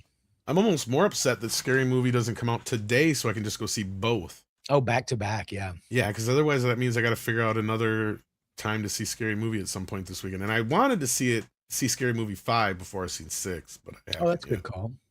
But I don't know if I'm going to get a chance to, because Scary Movie 5 for some reason is just impossible to get your hands on. It was one of those Weinstein Company titles. So, okay. Yeah, it's a little to buy it is a little pricey on Blu-ray. It's out of print. Did not know that. Yeah. Interesting. But I have a buddy who's trying to hook me up. He just hasn't got it to me yet. But okay, I'll just probably have to break down and just go check it out. There's a little less exuberant, or whatever the word I'm looking for, less flashy theater I can go to that's about 45-ish minutes away maybe. But Yeah. Thank you for that. All is Dusty. And then we got JCG Jr., who says, on the bright side of losing meat, at least you're returning to the theaters, Tom. Yeah. Well, there will be something soon. We'll see what happens here. The only thing about starting a new channel is I'm afraid they'll just shut that one down too. So I'm trying to get the original one reestablished. If not, maybe I'll just talk to Andre. Maybe we'll just start doing mead streams on the main channel. I saw you put the call out yesterday for some counsel. Did you get? Yeah, I'm just getting sick of it because they have yet to have a human actually review anything. And the bot I was talking to, I made some off the cuff remark about getting a lawyer, and they're like, "Oh, well, now we'll turn this over to our legal team since you mentioned getting a lawyer." And I said, "Oh, thank God. Then maybe I'll talk to a person." No. But I still haven't heard shit. They're all it's all bots. Yeah. It's just all bots. So I thought maybe if I put that out there, I'd get some attention. But yeah, if not, maybe somebody who's a lawyer who actually knows this stuff. Because that's the thing is we know plenty of lawyers in our YouTube sphere, but they're all lawyers for other things. They don't handle this kind of stuff. And I appreciate because a lot of people have been in, Ron Coleman and just keep bothering them, man. Yeah. That's all I can do, really. You're right, Paulie. Until somebody actually, because it's something that's never going to get resolved unless an actual human being takes a look at it. And then that once a human being looks at it, they'll go, "Oh, there's a fucking mistake here. Duh. Okay, click." But that's I gotta get a human being for that to happen. So until then, fuck YouTube. And you just went back to the back of the line with that comment. Disney motherfuckers, did you see they came after me on X too? Yes. What'd you do now? Well, now you did post a whole episode. Yes, I did post a whole episode of The Simpsons. That is true. But what did you do now? Motherfuckers act like it doesn't exist until somebody posts a whole fucking episode of it, right? That's my problem. They're erasing it. You're forcing their hand. They're trying to snuff it out like copies of the holiday special from George Lucas. I don't care. Take it down, but don't give me all the fucking strikes. It gave me 4 for them bastards because that's for each one I posted. Because I posted the original episode, 16:9, 4:3, and the 2 commentaries. Jeez. Are we seeing Master? Are you seeing an IMAX? I am seeing it tonight in IMAX, and I will be back here at 11 to review it. My time. That'll be like I think 9 your time, right, Paulie? So are you seeing it tonight too? I've got my IMAX ticket for tonight. I'll see what time is your show? There. Yeah, what time is your show? 7 p.m. But 7 p.m. my time. I'll be back. 2 hours behind me though. You could walk out of the theater and join the live stream. Paul. Yeah, you'll be just getting out, hopefully. Yeah, just getting out. But right. I thought there was a 4 o'clock. There's only like a 7. There was some earlier ones for me, but I wanted to see it in the IMAX just in case there was any extra IMAX-y stuff. Yeah, it's not that much later than the other ones. The AMC site was down for a second. It's kind of weird. Oh wow! But I got the ticket, and it's at my theater closest to me. Nice. Drew Tipton says, "Did you guys talk about He-Man's new actor recreating the stupid "What's Going On" meme?" You know what? I saw that, and I said, "This is exactly my problem right here." And I'm so glad that everybody's having so much fun with this. But is that a bad thing? It is, because the movie is going to be the same fucking thing. It wouldn't be if this was the marketing, right? Right. If this was just them playing on the marketing, but we knew the movie was going to be the movie, right? That's not what this is, though. This is the marketing is indicative of what the movie is, and we're getting it out of all the critics. And it's fine. The general audience might have fun with this, but one reason why I think Amazon is pushing it so hardcore is it's not selling tickets. The kids aren't interested in this. They don't give a shit about He-Man. But Drew Tipton says, "Did you guys talk about He-Man's new act?" No, we didn't get a chance to talk about it. And I'm sure it'll come up tonight, though, on the review. And then Eddie Fergoso says, 2026 is the new 1969, the counterculture in film. We'll have to see if that's true. I would like to think that. He's talking about the YouTubers now being filmmakers, I'm sure. But because as a YouTuber, I always wanted to be a filmmaker first. So this just kind of was what I fell into instead. I don't like the "what's going on" meme, by the way, but it did start with He-Man. You know, that did actually occur back in 2005. Somebody did it, with the animation stuff. So I know it seems kind of appropriate. In the advertising, I wouldn't have a problem with it. Yeah. And like I said, Street Fighter kind of already ate your lunch on that, or vice versa is going to happen to them because they went and used it too. So that to me is just a marketing. Eddie, faux pas. the counterculture. Yes, get back to this. You know, these guys are already part of the system now. It's, you know, that's a good point. Like, look at what happened to the Scream guys. It happened that fast. Maybe he's talking about like Markiplier, though. What do you think of that? Well, if I can finish the thought. You fucking guy. Backrooms 2 has already been greenlit. He's already shot a film. Obsession's already shot a film, and his next film is with A-listers. You know, again, if anything, the people that have created this kind of Disney horror world is Blumhouse. Those are the guys taking the big lap. A true indie situation would be someone like Markiplier, our friend Alejandro, or what's the other, or these movies where they're made independently and then they go directly to theater chains and make their own deals, and that does happen. You have to have some money down, but the thing is, you get like 80% of the gate, and that's how you're successful. So it's, you know, that's the true, you know, that's why Marky's movie left so fast, because he didn't have a real good distribution deal. Not that he really necessarily needs it, because, you know, if he wanted to stay true, then he just does the same thing independently, because he doesn't need, unless he wants to, you know, be a big time filmmaker. You know, then you're gonna get courted by Hollywood no matter what, because they need you don't need them. That's right. So that just says to me that you can do your own thing. The thing that I do love about these young kids in their examples is that there's a good disconnect from any political or social relevant crap. You know, it's really good. It's really interesting storytelling. I'm not sure that, you know, it takes off, but it's like, at least we're getting back to like some interesting storytelling, Chris. You know what I mean? Yeah, there's a bit of a renaissance in that area, particularly in horror, I think. There is, and there in my essay that I did was just like, look, there's a lot of examples now too of big name kids, and Tom backed me up on this, as far as Chalamet, Zendaya, as far as them bringing in their people. They're now doing decidedly cheaper projects and reaping the benefits, you know, from as far as their own personal projects, like the drama. And that's the way to go. Cord Jefferson said this a couple of years ago when he got that Oscar for American Fiction. He went on that stage and he said, you know, stop making $200 million films. You know, let's make 40, you know, $5 million films, $2, you know, et cetera, et cetera. And that's the way to go.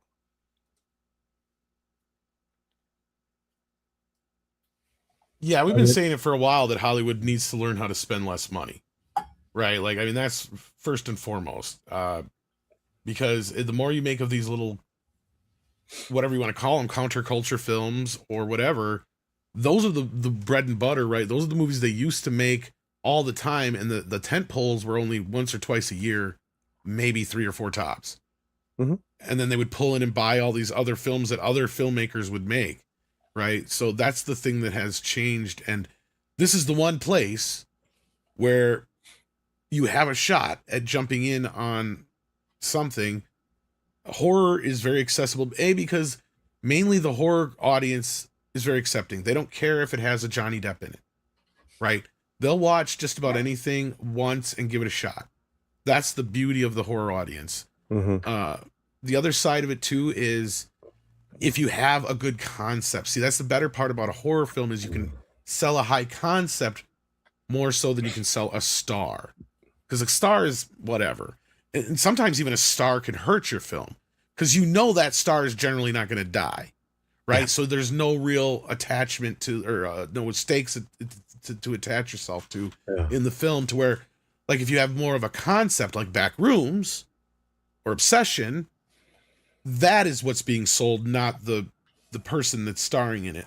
Or maybe it's even the creator, whether it's like, we used to have names like Stephen King plastered over movies just because he would help sell a horror film. It's the same kind of thing here. You get a certain pedigree built up.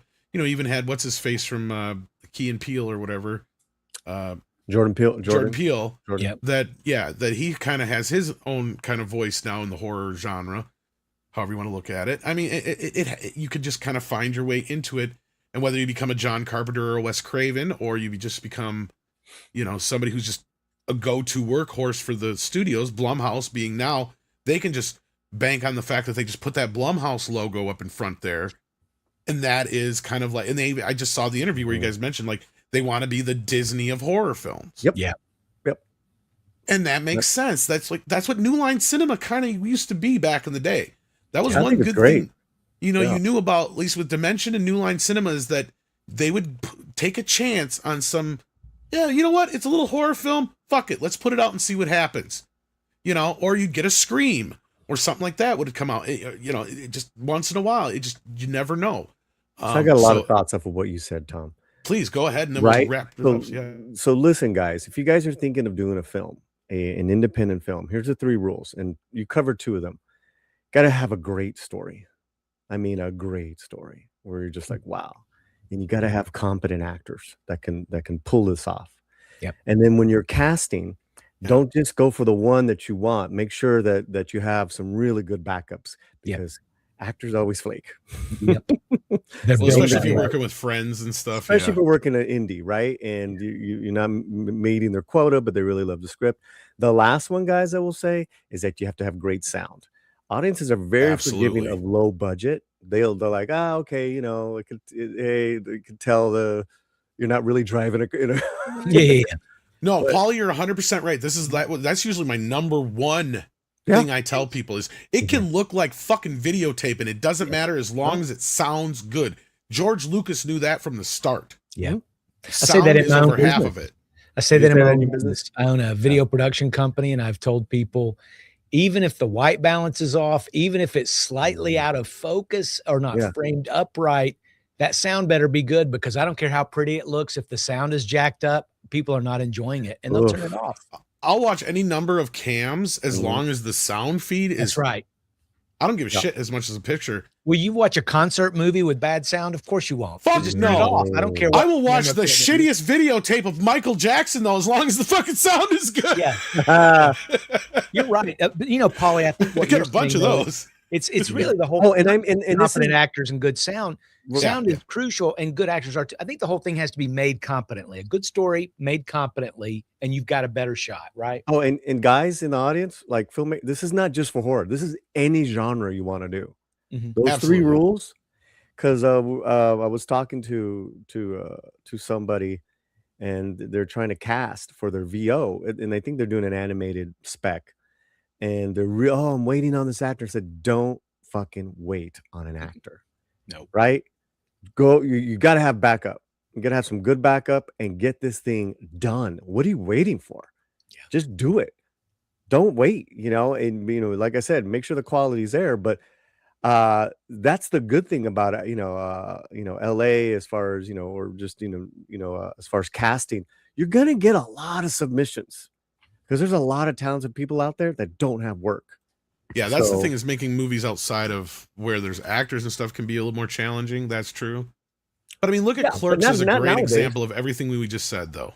Yeah, nowadays, if you're doing animated and you're doing voiceovers, no. And the best part is you can make anything look great now, because your phone has a 4K video camera in it, and getting sound equipment now is, if I had the ability to get the kind of sound equipment we can get our hands on now back in the day, I'd probably be a filmmaker already. Because like I said, Clerks is a great example of everything you just mentioned. It's not even a horror film, but it doesn't even matter that it's shot in black and white. Most people look past that after the first few minutes. Why? Because Kevin was smart enough to make sure the sound was good. He knew that was key. And then because it was very plain setups, plain setups. He did not just you know, he had friends and stuff that were expected to play certain roles, but it got to a point where he finally just fired them and or just they, you know, flaked out. So he had to find real fucking actors. And when he did it, it's when it works. Sure, there's a wide range of the acting going on in the film, but that movie, as much as I, you know, have my issues with Kevin Smith nowadays, I will sit anybody down who's interested in making film and be like, this is the first thing you got to watch. You got to watch this. You got to watch The Evil Dead. And you got to watch maybe one or two other indie films that I could think of at that time that would probably speak to that individual, right? Because that point, then you get to go through all the things that work for it. And I hate to bring it up, but Blair Witch is another fucking great example because the movie looks like dog shit. Half the time, it's not even in focus, like Chris just said. Yet, as long as they have that Negra sound, they had that digital sound and stuff. The sound, so, yeah, and the hook, and that female actress. I still remember that female actress. Yeah. You know, I mean, 100%, Tom. You know, and don't be, guys, do not be intimidated by the enormity of it all. Just what Tom said. You have our phones now have the equivalent of cameras from like, you know, 30, 40 years ago. These are great cameras on our phones, right? You get a couple of mica, and you record, maybe you record on a separate audio source, or maybe you don't. You just connect it right to your phone and you fucking film that shit. Right.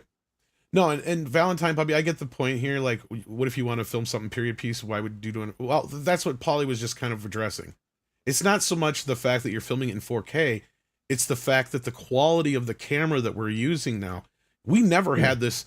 To be able to get the type of quality you have at home, you would have had to have bought a 16 millimeter or a 35 millimeter camera before. There's no excuse for bad sound now. Yeah. And There's sound, the same thing. Like you can actually get your hands on great digital recording equipment compared to back then. And a little hack I've used before when we got terrible sound, we used the Adobe Creative Suite for all of our production, and Adobe for free online. I don't even think you need an Adobe account. There's something called Podcast Enhance, and you can upload, I think, up to 10 minutes worth of sound.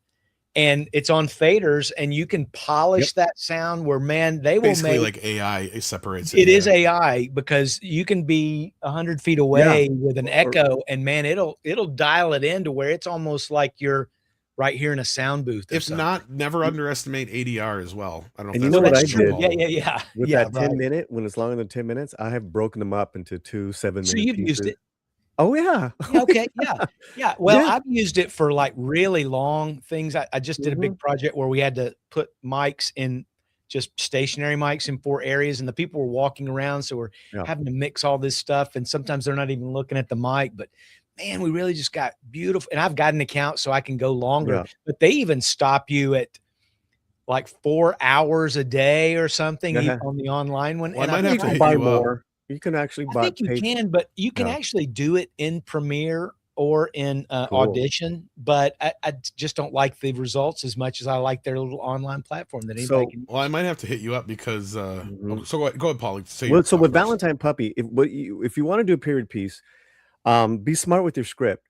Don't have it in a lot of locations. Minimal locations. Hit the period piece in the costumes and in the props that you're going to see in the actual rooms. You can work out great deals with property stores. You just do a little homework, and you know everyone wants to work a deal, especially those guys. So I've been wanting to talk to Script about, like, the town that I live in is like a dead fucking town, and almost all the storefronts are from like the early 1900s.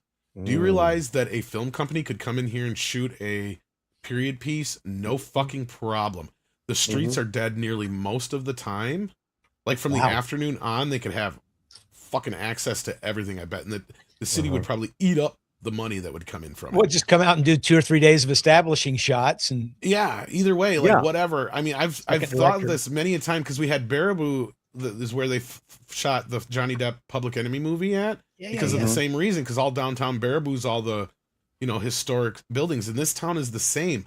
But the beauty of this town is it's not functioning. There's nothing going on. Most of the stores are closed, so they could ostensibly, you could come in. I've been thinking about this for a while. Like, you could shoot a movie in this town, no problem. Especially like a horror movie would be great. Tom, there's your side hustle right there. Go out and tell me about it if I can come up with the money. Jesus. And be the theatrical. What you do is you be the liaison, man. And would love to. you figure out what's the Absolutely. deal, what are the working permits, what are the incentives in your city. So you work with the city. Yeah, plenty of hotels too. And then So.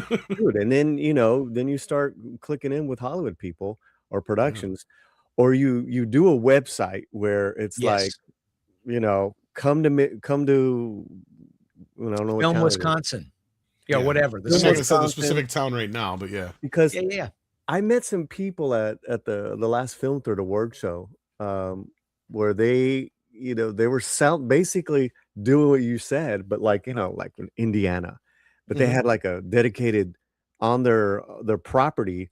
It's an old hospital. It's an old building, and it's just the same thing you said.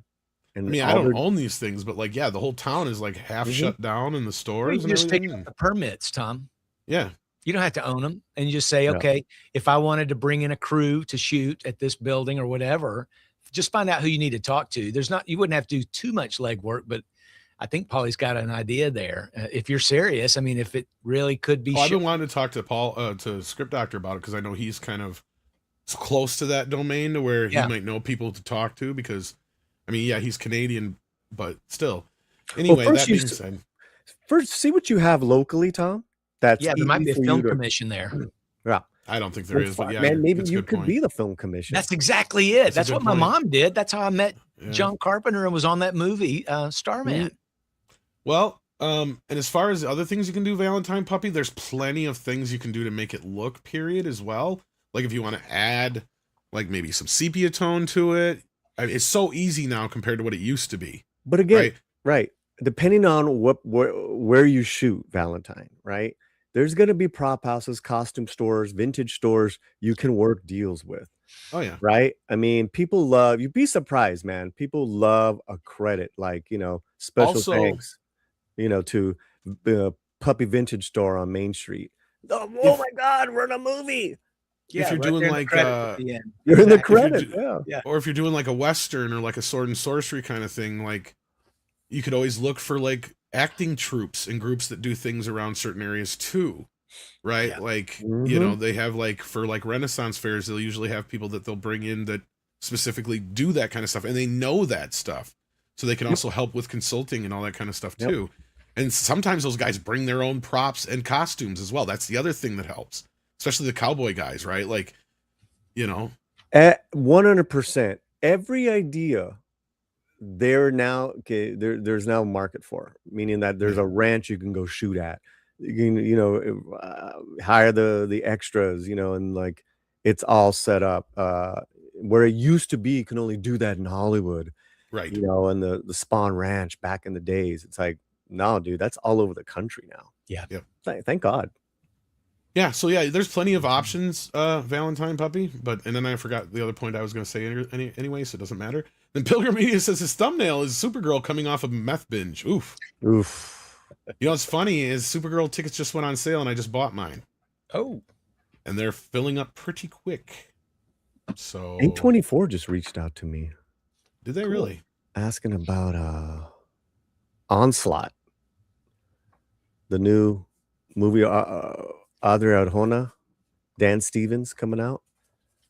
That trailer looked like a lot of fun. I mean, it's a chick kicking butt, but she's pretty fine. That's coming out September though, right? Isn't that September 4th? Yeah. Yeah. Okay.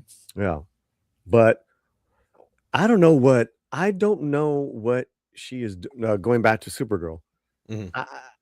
Is she purposely trying to destroy this film? I don't know.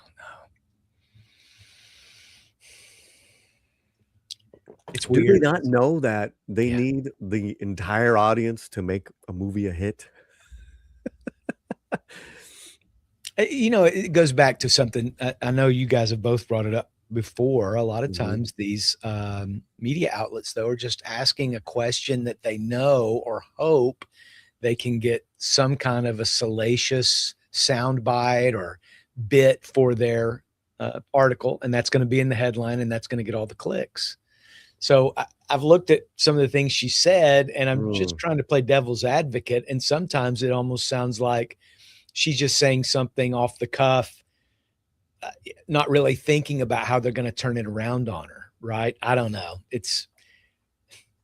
it's sad. And and you've seen that happen with other actors lately. You only have a few that'll say, hey, I'm not going to play this game. Hey, I just want to talk about the movie. And she's young. But now she's being catching stupid. a lot of flack for just not being pretty, which is, I mean, I guess it's the human nature just to go dark or ugly or whatever. But see, this is like the women agency, like, overboard. And like, I don't want anyone to objectify me. I don't want anyone to look at me. Yeah, you're right. No, I mean, the wrong business then, dog. Yeah, she's gonna come out as lesbian anyway. You watch. Yeah, beauty, but it's just like, what the fuck, dude? Then Dada Miwo says, I was asking for help to build a channel. If you have some direct questions, go ahead and reach out to me. If you're on X, is probably the easiest way to get a hold of me. Otherwise, you could possibly email me. But I think you can. Here, I'll put my email in the chat here. Not knowing anything about you, meow. Yeah. What is your rich and unique perspective? Yeah. So basically, reach out to me and I can give you. I mean, if you have some direct questions, I can help you out with it. But other than that, I'm not sure exactly what you need to know, and get to know you, and I can probably help you from there. And like Paulie said, it's best to also know what your main focus is going to be. So there you go. And then Drew Tipton says, Paulie, you are so right. You don't know how important good sound is until you hear bad sound mixing on the big screen. Absolutely. That's why it's tough for me to watch a work print sometimes. I love them. Oh, yeah. But they are such a pain sometimes because of the sound usually. Well, you don't want to finish the sound until you've got a finished edit, obviously, right? It's amazing because you're so right, guys. We got a chance to see Romy's movie a few years back, and this was like 6 months before the final. And it was a rough cut, no score, sound was off. I hated the film. Oh, man, yeah. Came back later, Los Lobos score, sound was on point. We tightened up the movie. I'm like, oh my God, I love this movie. See, that makes a big difference, doesn't It's it? the difference between a road trip that's smooth and one that's a really rough ride, right? It's the experience so much. Well, even the music can make so much of a difference. Because I remember, because you mentioned John Carpenter, I remember this story of when they were trying to sell Halloween for distribution, they just couldn't get anybody who would bite. Mm-hmm. And they're like, it's not scary. It's boring. As soon as John finally got his score in there, tune totally changed. And I mean that with all pun intended. That moment that everybody's like, how much do you want? We'll buy it. No, we want it. What is it? How much? How much? How much? Like that. It was like, oh shit. Like it made a big difference. Jaws, probably the same fucking thing. I can imagine seeing that first work print of that with the jaws coming out like, like that. No sound, no music. You're probably going, fuck. So that's why Steven Spielberg was like, we got to have that tuba. We need that John Williams tuba. Yeah, I'm sure he was like, those fuck. two remind me a lot of each other. It's funny you mentioned Jaws and Halloween. Yeah, Star Wars was kind of the same too, but yeah. But yeah, both of these, you've got these killers, silent killers coming, and you've got great music. It's so important. It sells them so much. Like that Jaws theme and that Halloween theme, without them, I don't know if they work. Yeah. Yeah, man. And then Drew Tipton says, Tom, point for me on the doll where the Blair Project hurt you. Oh my God. The reason this movie pisses me off so badly is it is the most hackish piece of shit I've ever seen in my life. And I don't know where they spent the money, because if I had that much money and that concept, believe you me, it would be in focus and you would see the fucking witch at the end. Because how hard is it to make somebody look like a fucking witch? And just have a quick shot of somebody saying, going, ah, like that real quick, like the old internet meme. That's all you gotta do. That's your ending. Boom. How hard is that? That's all you had to do to pay off your audience. I hated the ending. That's what pissed me off, is I sat through an hour and 20 minutes of this bullshit of nothing but shaky fucking camera and I'm so scared. I'm so scared. And then the end of it is just a guy with his face in the fucking wall. Yep. I thought this is what it was. I thought people were putting me on. Like all these people had gone to the movie and they also got the rug pulled out from under them with the ending. But they didn't want to tell me that. So it's like, no, you need to see it. You need to see it. Why? So you can suffer too through this terrible ending. That's the way I feel too, Chris, because it's so funny, because the only time it's ever worked out for me was Sixth Sense. And that's because I had just managed not to have that spoiled. And somebody's like, no, you got to see it. And I'm not telling you a damn thing about it. Right. And I'm like, okay, fine. Yep. And I went in and I was completely surprised. But any other time you have one of these movies, like Fight Club kind of is the same way with me. That's one of the reasons why I'm not a big fan of Fight Club, where you have these movies where people pull a rug out from you at the end and you realize it was always the same character all the same time, and or it doesn't have a payoff. Those movies piss me off. M. Night Shyamalan, The Sixth Sense was great. He also did one other trick that I can't really think of that anyone has done well. And it was that movie Split, when you went to it and you did not know this was a part of his Elstree, whatever that. The Unbreakable series. Yeah, the Unbreakable universe. Well, the beauty of that was the ending you didn't see coming at all. Moment with Bruce Willis in a diner. You're like, what? I didn't know this was the same thing.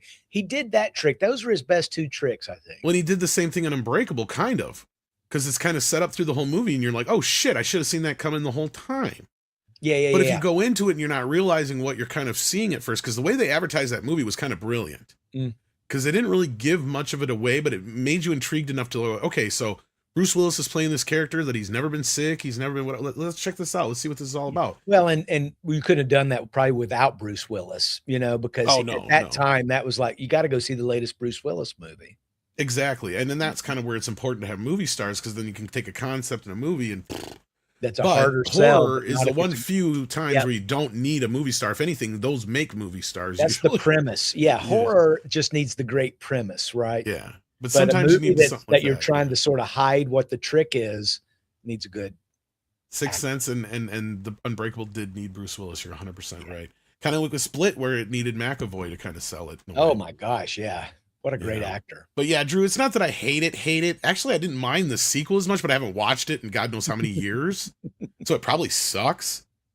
But I never watched that reboot thing that was like from 5-10 years ago or whatever it was. And I know they're doing a new one now. Drew just wants to do the meme about where on the doll did it. Yeah. I know. He just wants to get He's funny. We got it, Drew. Yeah. Thank you. And then Joe Pat says, Tom, Michael has PVOD streaming day. Oh, yes, I heard about this, and it pisses me off. Lionsgate, you dirty motherfuckers. Because you don't like the date, or you don't like that it's so soon? That's so soon, period. The date is whatever. Okay, we can get into that in a different conversation. But the point being, bullshit. You guys know this thing was going to hit $1 billion, and the only reason you're pulling it now is because you're probably seeing less than 50% from the box office in the US. Universal's the one who has this is why it doesn't matter to them if Japan bombs now, because everybody's like, what, it's going to open in Japan, it's going to do fine. It's like, I know MJ fans, bless them, they've been the greatest to me in the last few months, but let me tell you something, they're kind of naive. They don't understand how the movie business works, and once you drop something on streaming and it's out there in 4K, nobody is going to go see it in theaters. They're just going to download it off of piracy sites. Well, you say that, but on Monday night, Project Hail Mary earned another 200,000. I hope that's what happens with Michael, because otherwise they just kneecapped this bitch at this point, and it was so stupid. Not only just to drop it on June 9th, that'd be one thing. Yeah. It's the fact that they put out a fucking trailer announcing it a week and a half before. Yeah. That's what's stupid. You let one more weekend go by so you can maybe get close to that $1 billion. Then you drop it and whatever. Because the other thing is they're missing out on is, look, this thing has been playing like a brand new movie. It's been playing like a Marvel movie, even better than most of the Marvel movies do at this point, right? Like it's outpacing Bohemian Rhapsody and Oppenheimer as far as hitting that $1 billion mark, but yet they're just yanking it like this. It's still going to be in theaters, but they're missing out on the opportunities of the sing-along versions where they could have added extra footage to the concert scenes. Lyrics, yep. Exactly. Like, what are you doing? What in the world are you doing? It would have made a whole lot more sense if they had at least waited until the Japanese release. Exactly, because it's going to be huge in Japan. Like, what are you doing?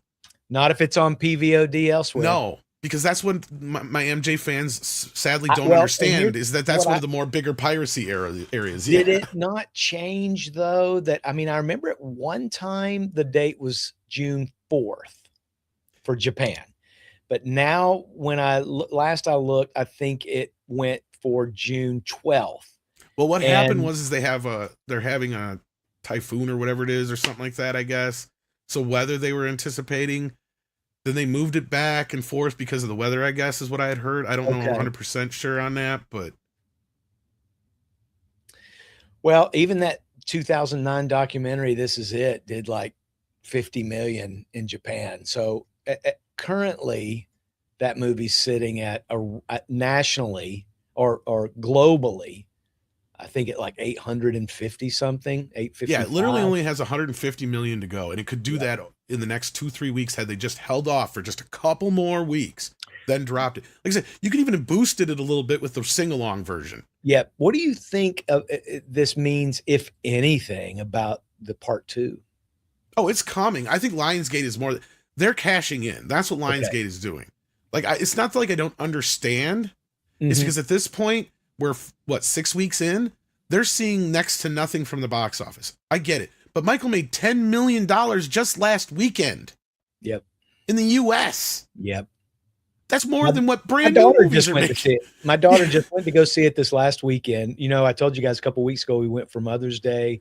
My wife and all that. Well, I had invited my daughter and her husband to join us for that, and they couldn't. They joined us for dinner later, and I kind of got the sense that it was like, we don't want to go see a movie with the family or whatever. That doesn't sound like something we're interested in. Man, she was talking the movie up when I talked to her on the phone yesterday. Man, she really enjoyed it. They even stuck around for like one of those Marvel mid-sequence scenes or whatever, just in case there was more. She said, we just couldn't get enough of it. We loved it so much. We just wanted more of that music and all that. I'm like, well, hopefully there'll be a sequel, you know? Yeah. And then Keith, how you doing, Keith? He wants to know how the soundtrack's doing. I think it's doing pretty well, although his catalog songs are doing much better. He's actually had Chicago chart for the first time, and what's funny is I haven't heard about it yet, but it was never released back when Off the Wall came out as a single, the song Working Day and Night, but like everywhere I go to now, I hear it playing. So they should, if Epic was smart, they should release that as a single right now. Catalog's all over the place, man. Yeah, his catalog is blowing up. Fucking all over but Billie Jean was the #1 song last week. So I hear the E.T. the Extraterrestrial audio book that he narrated is actually charting. Is it? Really? Can you get that on digital form? Because I only have a record rip of that. A record? A record rap. It's coming out. It's coming out. Tom, with I just wish, bro, I wish they were paying you every time you talked about Michael. Well, I've had to keep my shit kind of like nobody's talked about Michael for years. You're coming from a place of truly authentic love. I'm just saying, damn, he I wish loves Michael. Yeah. Yeah, I just wish Lionsgate can cut him a check. I love He-Man just as much, but I'm just devastated because I know chances are it's gonna suck. There's a whole story that goes along with that ET, and they should have put that in the movie because it could have paid off. Because the character that Mike Myers plays, he kept going, "Why is Michael kissing the monster? Tell Michael to quit kissing the monster," because he didn't know what the fuck was going on with this ET thing. Yeah. And then when the album came out, he's like, what the fuck is this? Because they did it under MCA instead of Epic. Yeah. And he's like, pull that motherfucker from the shelves. And he put this injunction out on the lawyer with the lawyers and everything. So they pulled the fucking album from the shelf. And then he gets a phone call that Steven Spielberg and Michael Jackson are pissed. And he's like, oh shit, what do I do? So then I don't know, I think it was Braca, the lawyer guy goes, well, here's what you do. You give Michael all of the rights to his masters, and you let him release the fucking ET album. And he's like, done. Whatever makes Michael happy. Michael did so many cool little projects like that. You remember Captain EO, the 3D movie that I think it was Coppola and Lucas teamed up. Yes, it's technically a Star Wars Lucasfilm project. That's right. He appeared in Mando. Because the characters popped up a couple places now. Yeah, that's awesome. The little flutter guy, birdie. He was in captivity. He was in a cage. Hooter, I think, is his name in the movie, or that's the name of the elephant guy. But yeah, one of the two. I have a guilty pleasure, and I got 5 minutes before I go live. Yeah, we got to roll anyway. So I did get the Grogu sippy cup. Yes, did you? I loved it. I fucking love it. You know, I'm debating because I know I'm going to hate the movie, but like you can go buy the Power Sword for like $40, and I'm sure it's going to cost me that plus some just to buy it at the theater for the stupid cup thing. At the AMC yesterday, it was in a glass case, man. The gray skull, the big Skeletor head, and the guy was saying, like, my man, we sold out. That's a great popcorn bucket too. Castle of Grayskull. I mean, that's the thing is the popcorn buckets look cool. I just know the movie's gonna suck. The toys are great too, but I know the movie's gonna suck. I think you need to look at this as I'm going to see a stand-up comedy routine focused solely on Motu. No, Tom's not gonna appreciate. I know. I'm just trying. I wish I could. What can the cope be? I know. I hope I'm wrong, but we'll know tonight at midnight on Midnight's Edge. Yeah, but Mecha, it's funny you mentioned this because this is where he got that from. Because if you even watch the making of Off the Wall, like the guys in the movie are like, we didn't know what the fuck this Star Wars thing is, and here's Michael singing about the Force and shit. Like, what the fuck is he talking about? That's where he got the idea from, though. Yeah, it's totally from Star Wars. Yes, but anyhow, we have all the super chats and we have no Rumble rants, so I think we're all caught up here. Paulie, you said you got to leave, so you got a show coming up, I'm imagining. Yeah, I'm live in like 3 minutes with Jeff Bach from Exhibitor Relations Co. He's a great dude, and he's the last couple days been quoted twice in Variety in regards to box office stuff. So cool. we got I know Andre was excited about this. I don't know if he set up the redirect or not, but go ahead and share the link in the chat just in case. Yep, we'll share it again, but I'll be there in a couple minutes. Come join me. Yes, head on over there, guys. So thank you for being here, Paulie. And Chris, what do you got going on? Anything? We've got over at Bleeding Fool talking about CBS defending canceling Colbert with some new data that they put out. Plus, they kind of talk about, that Comics Unleashed, and they revealed that, he's paying for that airtime and he's selling his own ads.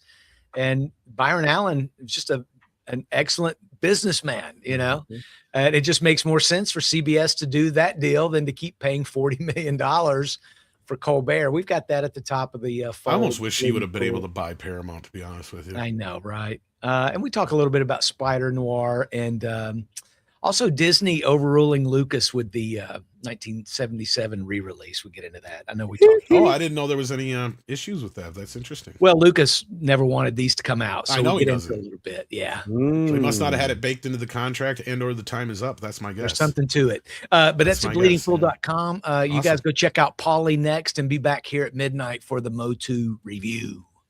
See you then, kids. As Andre says, it is time for Koalas in.